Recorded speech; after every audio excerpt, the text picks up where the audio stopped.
Let's talk about the cars in Heated Rivalry. If you watch the TV show, there are actually not a lot of cars in it, but in the books that it's based off of, the author Rachel Reed talks about cars quite often, and she knows balls. So as a car reviewer myself, I wanted to talk about her choices for the cars that the characters get and what I would put them in. If you're unfamiliar with Heated Rivalry, it follows two hockey stars and rivals, Canada's Shane Hollander and Russia's Ilya Rozanov. They end up in a secret relationship. Shane is a sometimes bashful guy with a supportive family, and Ilya's family has been terrible to him. His snarky nature and high social IQ camouflage the fact that he's actually a softie. Canonically, right now, Shane and Ilya share a 4-car garage in Ottawa, and I am giving Ilya 3 of those parking spots. In the books, Ilya buys a Mercedes SUV with all-wheel drive to handle Canadian winters and appeal to Shane's more practical nature, despite the fact that he loves sports cars. I'm assigning this as a G-Wagon because Ilya craves flashiness, and I think he would have a Mercedes AMG G63 today. Also in the books, Ilya considers buying a bright blue Lotus Evora while he is feeling lonely and grappling with depression. And I think as his life brightens up, which it does, he would consider revisiting that and get the modern day version of it, which is a Seneca blue Lotus Emira. Rachel Reed knew how to pick Ilya's cars, so I'm not changing them that much. I'm just accounting for logistics, such as a new car being on the market. In the books, Ilya has an orange Porsche 718 Cayman, and you cannot buy a new Cayman today. So I would give him a Porsche 911 GT3 with a giant silly wing on the back of it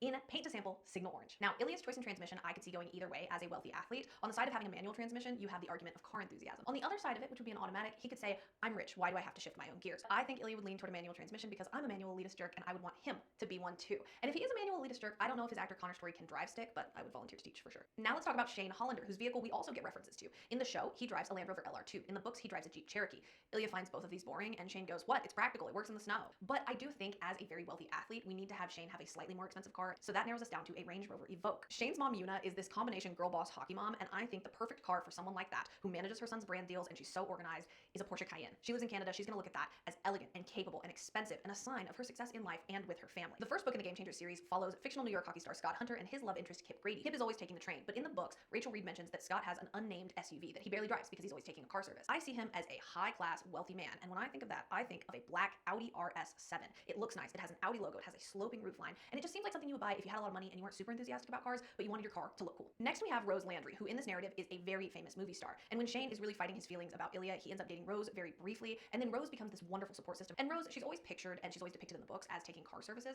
but she was born and raised in Michigan, and I think even though she's taking these car services, there's probably a family heirloom first-generation Mustang that she keeps around and she takes care of, even if she barely ever gets to drive it. And finally, we have my favorite person to choose a car for because she is so cool, and that is Svetlana Vetrova. Svetlana's character is very different in the TV show than it is in the books. So in the TV show, she is this lifelong friend of Ilya. She's from Russia, she knows a ton about hockey, and she's someone who he can confide in. In the books, she has a smaller role. He meets her at a Lamborghini dealership, she knows a lot about hockey, and they become friends with benefits. But I'm really focusing on her TV show character here. Because Svetlana's coolness and aesthetic is just off the charts, I think she would drive something that is older and boxy and enviable and is a non-American performance car. And that is why I bestow upon her the coolest car in this grouping, which is a Mercedes-Benz 190e Evo 2. She would look sick in that. And in addition to that, just because she works at a Lamborghini dealership in the books, I think she would take out a Lamborghini Urus Performante from time to time just to show off.